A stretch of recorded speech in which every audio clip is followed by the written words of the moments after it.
Bihar board में आगामी चल रही परीक्षाओं को लेकर के हमने बायोलॉजी का भी और फिजिक्स का भी क्वेश्चनों का सेट जब हम किए तो उसमें बेहतर से बेहतर ऑब्जेक्टिव बिहार बोर्ड के क्वेश्चनों से मिलता जुलता आया है। सेम उसी प्रकार के लिए हमने रसायन शास्त्र का यानी केमिस्ट्री 12th क्लास का जो बोर्ड का एग्जाम हो रही है उसके लिए अभी हम पहली वीडियो में जो है 63 क्वेश्चन को लेकर के आए हैं। तो बच्चे कमज़ोर से कमज़ोर बच्चे भी यदि इस वीडियो को यदि वह आसानी से देखता है तो वो कंफर्म होकर के वो आसानी से एग्जाम में वो जवाब दे सकती है। यहाँ पर क्वेश्चन जो है रसायन शास्त्र का जो है एकदम वीवीआई क्वेश्चन है जो एग्जाम में हमने जो फिजिक्स का भी सेट किए हैं और बायोलॉजी का भी सेट किए उसमें अच्छा खासा जो बिहार बोर्ड के क्वेश्चनों से मिला हुआ है। सेम उसी प्रकार से गेसिंग अभी हमने रसायन शास्त्र का भी किए है। तो बच्चों रसायन शास्त्र को ऐसे कहा जाता है कि वो बहुत कठिनाई की विषय है, लेकिन हर विषय जो होता है कि न समझने के ऊपर कठिनाई समझ होती है। लेकिन केमिस्ट्री को यदि देखा जाए तो हम लोग एक तरह से इसको बेवफा नाम रख चुके हैं। इसलिए बेवफा रख चुके हैं कि जब एक गर्ल्स और बॉयज में जब प्यार मोहब्बत होता है तो किसी न किसी रूप में वो दूरी हो जाती है तो उसे बेवफा नाम दिया जाता है। सेम केमिस्ट्री को हम यदि कहें तो वो भी बेवफा है, क्योंकि ये इसका रात पढ़ा दिन भूला वाली बात होती है। इसीलिए हमने जो वीडियोज निकाली है इस वीडियो में आप लोग यदि इसको देखते हैं तो देख करके कन्फर्म है जो याद हो जाएगी और आप रात में देखिए और दिन में एग्जाम दीजिए 100% के साथ निश्चित रूप से टकराती है। यदि किसी भी बच्चे को यदि कोई क्वेश्चन के ऊपर डाउट होती है वो हमें कमेंट करें, उनकी कमेंट को हम पूरा करने के लिए हम कोशिश करेंगे। और तो चलते हम आगे क्वेश्चन की ओर। तो अभी हमने इस वीडियो में 63 क्वेश्चनों को जवाब करेंगे। तो 63 क्वेश्चनों में सबसे पहला क्वेश्चन आ रहा है, कौन सा लियोफिलिक एल्कोहल नहीं है। तो कौन सा लियोफिलिक एल्कोहल है कि कुहासा में जो है जब ठंडा की मौसम में कुहासा लगती है तो कुहासा में लियोफिलिक नामक एल्कोहल जो है वो नहीं होती है। क्वेश्चन नंबर 2 में आ जाती है, स्टार्च के जल अपघटन में किसका एंजाइम का उपयोग किया जाता है। तो स्टार्च के जब जल का अपघटन किया जाता है तो इसमें एंजाइम का जो उपयोग होता है उसमें इन्वर्टेज का जो है उपयोग किया जाता है। क्वेश्चन नंबर 3 आ जाता है, रासायनिक अभिशोषण के दर। तो रासायनिक अभिशोषण को जो दर होती है तो इसके दर के मान में क्या होता है कि जो दाब का बढ़ने से उसको बढ़ती चली जाती है। दाब उसमें क्या होता है बढ़ने की प्रवृत्ति और बढ़ते हुए चला जाता है।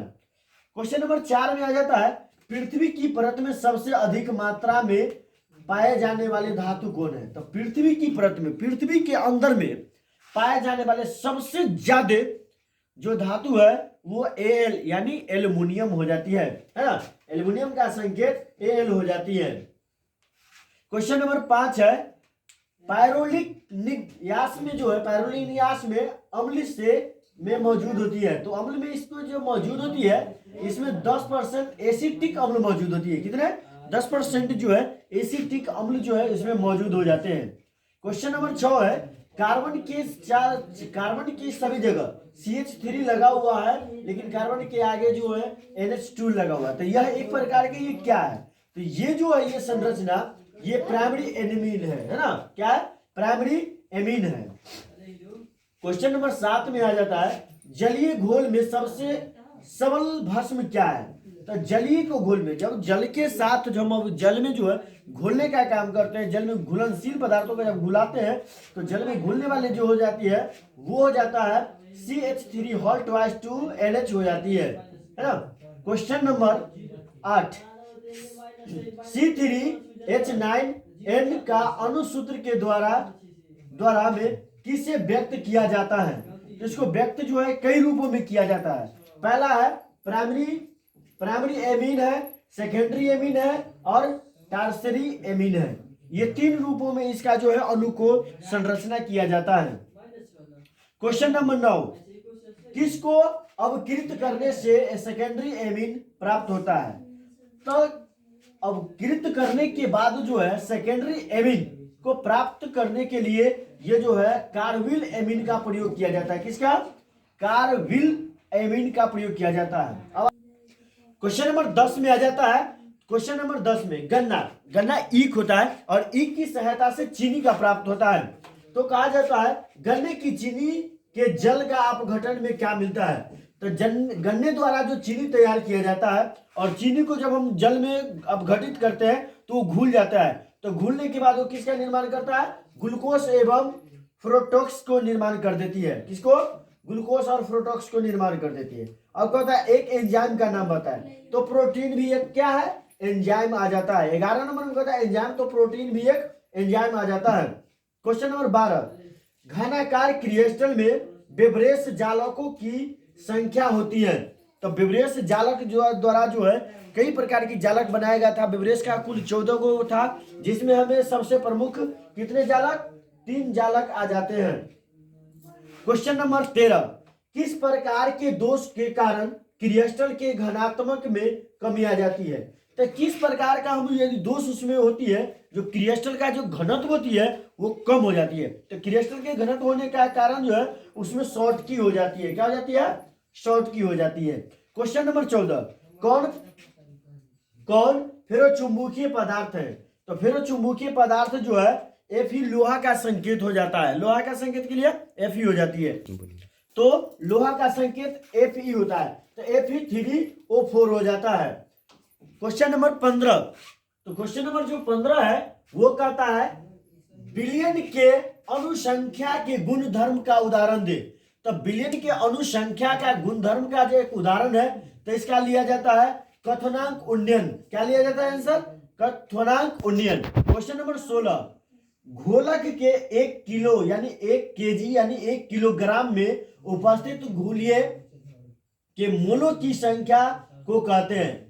तो जब 1 केजी द्रव को यदि जल में हम घुलाया करते हैं तो उसको हम क्या कहते हैं, मोललता कहा जाता है। क्या कहेगा, मोललता। क्वेश्चन नंबर 17, कौन ऑक्सीकरण एवं अवकारक दोनों के व्यवहार किए जाता है। तो कौन एक ऐसा चीज को हम ले जो वो ऑक्सीकारक में भी और अवकारक दोनों में वह व्यवहार किया जाता हो, तो वो उसके लिए आ जाता है SO2। क्वेश्चन नंबर 18, कौन रंगहीन होता है। तो रंगहीन होने के लिए NO2 हो जाता है। क्वेश्चन नंबर 19, किस में Mn की ऑक्सीकरण संख्या न्यूनतम होती है। न्यूनतम का मतलब बहुत कम होती है, तो इसमें आ जाता है सूत्र, इसका आंसर हो जाता है MnSO4। क्वेश्चन नंबर 20, कौन एक्सीनाइड नहीं होता है। तो इसमें कौन एक्सीनाइड नहीं होता है, तो टर्बिनियम जो है इसमें ऑक्सीनाइड टर्बिनियम में नहीं होती है।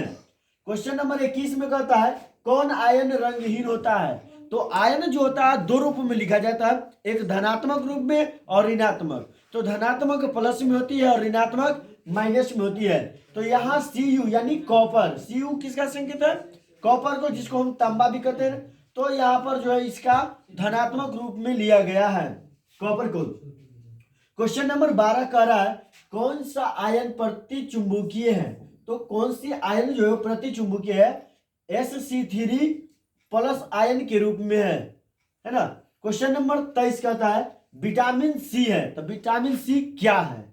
तो विटामिन सी जो है वो जो है एस्कॉर्बिक अम्ल है। ये क्या है, एस्कॉर्बिक अम्ल हो जाती है। क्वेश्चन नंबर 24 कहा जाता है इसमें कोबाल्ट की उपस्थिति होती है। सॉरी, किसमें कोबाल्ट की उपस्थिति होती है।